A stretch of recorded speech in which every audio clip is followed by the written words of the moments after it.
Good morning, church. It's Monday morning, and I just thought I'd like to share a thought with you for this week. None of us know what this week will hold for us, but I just want to encourage you this week, and so that you can finish this week well. So let me just share a bit of a story about a man by the name of William Carey. William Carey was a missionary to India in the early 1800s, and after he had been established in this ministry for some time, his local supporters in England sent him a printer to help him. And when this printer came there, soon he and William Carey were turning out portions of the Bible for distribution. Over the years that Carey had already been there, he actually had learnt the language so he could produce the Bibles in their own dialect. So with this printer's help, he also prepared dictionaries and grammar for the use of his successors. He produced scriptures in the local dialect. He was doing really well with having this printer and doing stuff that he never thought he could possibly get done. And one day, Carey had to go somewhere. He was away for the day, and when he was, a fire broke out and completely destroyed the building, the presses, many Bibles, and the precious manuscripts, dictionaries, and grammars that they had taken some years to print. When he returned that day, he was told of the tragic loss. He actually showed no sign of despair or impatience. Instead, he knelt and he thanked God that he still had the strength to do the work over again. So he started immediately, not wasting a moment on self-pity, and before his death, he had duplicated and even improved on his early achievements. So here's my question. What did William Carey see when faced with this dilemma? What do you and I see when we're faced with dilemmas? What will you and I see this week if we're faced with dilemmas? What did William Carey see? Here's what he saw. An opportunity to trust God, and in that, just do what he could do.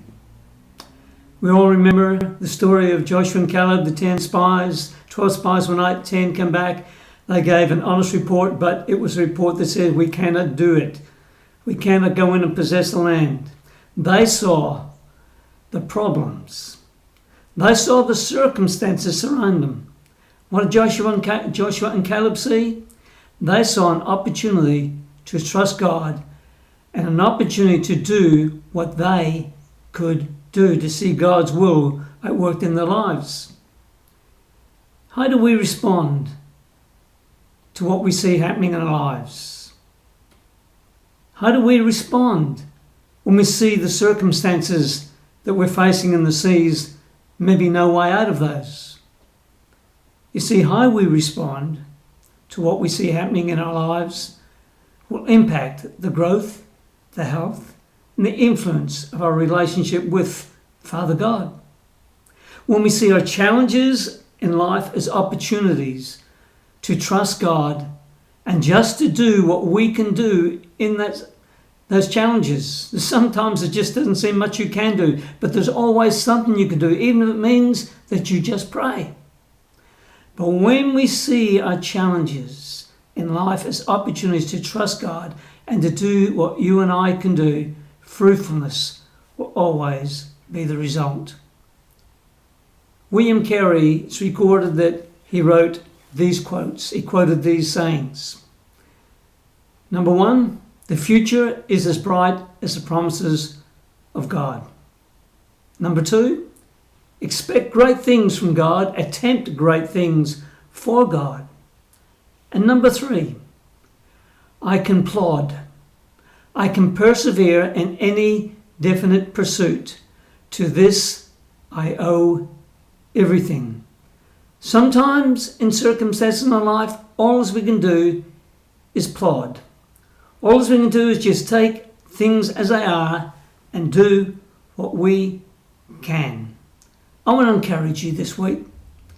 Whatever your challenge you may encounter, see it as an opportunity to trust God. And in the midst of it, just do what you can do despite the challenge. In Lamentations chapter 3 verses 22 to 23 we read these words. The faithful love of the Lord never ends. His mercies never cease. Great is his faithfulness.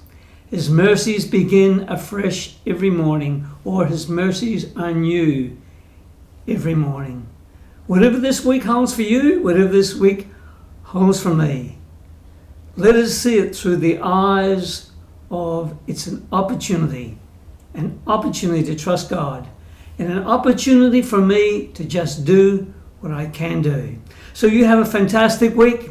You enjoy the presence of God, and may this week help you to see even more that with God, all things are possible. God bless you. Have a fantastic week.